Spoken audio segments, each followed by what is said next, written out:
Okay okay ఒకసారి నేను మీతో మళ్ళీ మాట్లాడతాను. బీజేపీ అధికార ప్రతినిధి అడ్వకేట్ కృష్ణకాంత్ గారు ఉన్నారు. కృష్ణకాంత్ గారు, చాలా మంది రగిలిపోతూ ఉన్నారు, దేశద్రోహం కేసు పెట్టాలి, ఎందుకంటే భారతదేశాన్ని అత్యాచారాల దేశంతో పోల్చాడు, మానభంగాల దేశం అన్నాడు, జంతువుకి మనిషికి తేడా తెలియకుండా అందరూ కామాంధులే అని అన్నాడు. ఇది లైటర్ వేలో తీసుకోవాలా, సీరియస్గా తీసుకోవాల్సినటువంటి అంశమా? రోహిత్ గారు, ముందుగా మీకు, బిగ్ టీవీ ప్రేక్షకులకి అండ్ ప్యానలిస్ట్ కి అందరికి నమస్కారం అండి. రోహిత్ గారు, ఇవాళ రోజు ఇది ఫస్ట్ ఆఫ్ ఆల్ రోహిత్ గారు, క్లియర్ గా ఉందా వీడియో? కొద్దిగా బ్లడ్ గా ఉందండి. ఓకే ఓకే, బానే ఉంది. బానే ఉందా? ఓకే. సో రోహిత్ గారు, ఇక్కడ ఫస్ట్ ఆఫ్ ఆల్ ఇది ఏంటంటే ఇది ఎవరో ఏదో మొదలెడితే ఇది లాస్ట్ కి ఇంకోళ్ళు ఎటో వెళ్ళింది. ఇది టాపిక్ అసలు ఇదంతా రూట్ కాజ్ ఏంటి?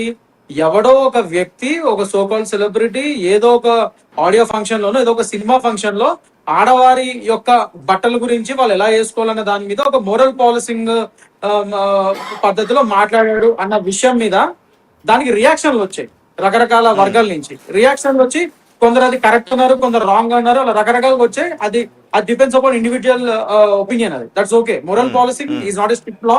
మోరల్ పాలసింగ్ అనేది మన దేశ చట్టం కాదు. అది మన యొక్క సంస్కృతి బట్టి, మన యొక్క నడవడిక బట్టి, మన యొక్క మెంటాలిటీ బట్టి అది మనం అవలంబిస్తూ ఉంటాం.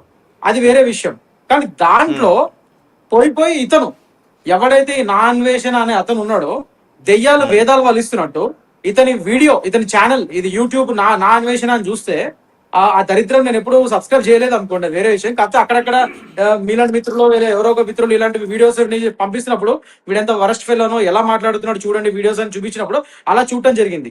సో అందులో చూస్తే క్లియర్ గా అతను ఉమెన్ ని ఆబ్జెక్టిఫై చేస్తున్నాడు. చాలా వీడియోస్ ఉన్నాయి అలాంటివి. హలో, వినబడుతుంది? హలో, క్లియర్ గా సో క్లియర్ గా ఉమెన్ ని ఆబ్జెక్టిఫై చేస్తూ వీడు ఎన్నో వీడియోస్ చేశాడు. అంటే చాలా అసభ్యకరంగా వీడు ఏదో రకరకాల దేశాలు తిరుగుతూ ఆ మహిళల్ని అక్కడెక్కడ పట్టుకొని చండాలంగా మాట్లాడుతూ, ఏదో ఆటగాడు అని, ఆటలాడుతాని, వాట్ ఎవర్, అది అసభ్యమైన పదజాలంతో మాట్లాడుతూ ఇవాళ రోజు వీడు ఉమెన్ గురించి, ఉమెన్ యొక్క మహిళల గురించి, మహిళల యొక్క బట్టల గురించి, వాళ్ళని ఎలా ఉండాలి ఎలా ఉండకూడదు, అసలు మహిళల గురించి మీరు ఇలా చెడుగా మాట్లాడకూడదు అని చెప్పి వేరే వాళ్ళకి నీతులు చెప్తూ వీడు చేసే అసభ్యమైన పనులు కనబడలే ఎన్ని రోజులు. వీడే ఆబ్జెక్టిఫై చేస్తాడు ఉమెన్ ని. కానీ అది అన్ని మానేసి వీడు సడన్ గా వేదాలు వల్లిస్తున్నాడు. నోరు మూసుకొని కూర్చోకుండా మధ్యలో మన ఆరాధ్య దైవమైన సీతమ్మ వారిని, మన ఆరాధ్య దేవుళ్ళని, హిందూ దేవుళ్ళని మధ్యలో లాగాడు వీడు. అంటే వీడి ఉద్దేశం అక్కడ? ఫస్ట్ ఆఫ్ ఆల్ అంటే ప్రతి ఒక్క, నేను ఇవాళ sorry for my strong language Rohit గారు, బట్ ప్రతి ఒక్క ఎదవకి ఇవాళ రోజు హిందువులన్నా, హిందూయిజం అన్నా ఒక సాఫ్ట్ టార్గెట్ అయిపోయింది. అంటే ఏంటి ఇక్కడ వీళ్ళ ఉద్దేశాలు? అంటే హిందువులు ఏమనరు, హిందువులు ఏం మాట్లాడరు, ఎలా ఏం మాట్లాడినా కూడా వాళ్ళ యొక్క దేవతల్ని అవహేళన చేసినా కూడా వీళ్ళు పట్టించుకోరు అనుకుంటున్నారా? ఈ ఎదవే ఒకవేళ వేరే అన్య మతాల మీద మాట్లాడే దమ్ముందా అండి వీడు మాట్లాడగలుగుతాడేమన్నా? వాడు బతికి పట్టగలుగుతాడా వేరే దేశాల్లో? అవునా కదా? కేవలం హిందువులు ఒక సాఫ్ట్ టార్గెట్స్, వాళ్ళు ఏమనరు, వాళ్ళన్నిటికీ ఓపెన్ ఉద్దేశంతో. కానీ అతను ఇంకొక మాట చెప్తున్నాడు, నేను ఆ ఆడవారి వస్త్రధారణ అనేది వాళ్ళ స్వేచ్ఛ అని చెప్పే ఉద్దేశంలో సీతమ్మ వారికి వచ్చిన కష్టాన్ని, ద్రౌపదికి వచ్చిన కష్టాన్ని గురించి చెబుతూ ఒక మాట దొర్లింది, క్షమించండి అని అంటూ ఉన్నాడు. మరి దాన్ని దొర్లిన మాటగా తీసుకోవాలా, క్షమించాల్సిన అవసరం ఉందా? సార్, ఫస్ట్ ఆఫ్ ఆల్ మీరు ఒక సంస్కృతి గురించి, ఒక మతం గురించి మాట్లాడేటప్పుడు ఒళ్ళు దగ్గర పెట్టుకొని మాట్లాడాలి.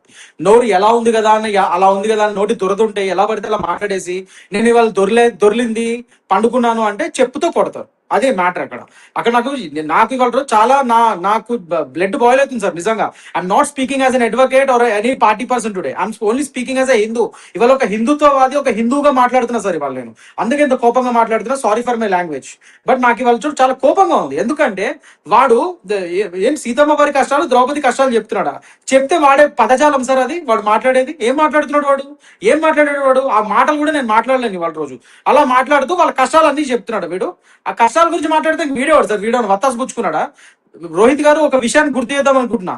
వీర్ సవార్కర్ గారు మీకు గుర్తునే ఉంటది. మన దేశం కోసం, ఇండిపెండెన్స్ కోసం, స్వాతంత్రం కోసం పోట్లాడిన వ్యక్తి, హిందూయిజం కోసం. వీర్ సవార్కర్ గారు ఒక మాట మాట్లాడారు ఒకప్పుడు. ఏమన్నారంటే, నాకు అన్య మతస్థుల మీద భయం లేదు, హిందూయిజంలో పుట్టి హిందువులకు అగేన్స్ట్ గా ఉన్న హిందువులు అంటే భయం అన్నారు. సో వీడి వాళ్ళ రోజు Okay. హిందువా ఏమో నాకు తెలియదు కానీ వీడు హిందువునే నేనని చెప్పుకుంటున్నాడు. మరి ఇలాంటి Okay. ఎదవల వల్ల ఈ హిందూయిజం లో పుట్టి హిందుత్వం గురించి అగేన్స్ట్ గా మాట్లాడి ఇలాంటి ఎదవల వల్ల ఇవాళ రోజు ఎక్కువ ప్రాబ్లమ్స్ ఉన్నాయి. సో ఇలాంటి ఓకే కృష్ణకాంత్ గారు ఒక్క నిమిషం, కృష్ణకాంత్ గారు ఒక్క నిమిషం, ఇంకొక గెస్ట్ కూడా మనతో జాయిన్ అయ్యారు, లాయర్ రజనీ గారు. సార్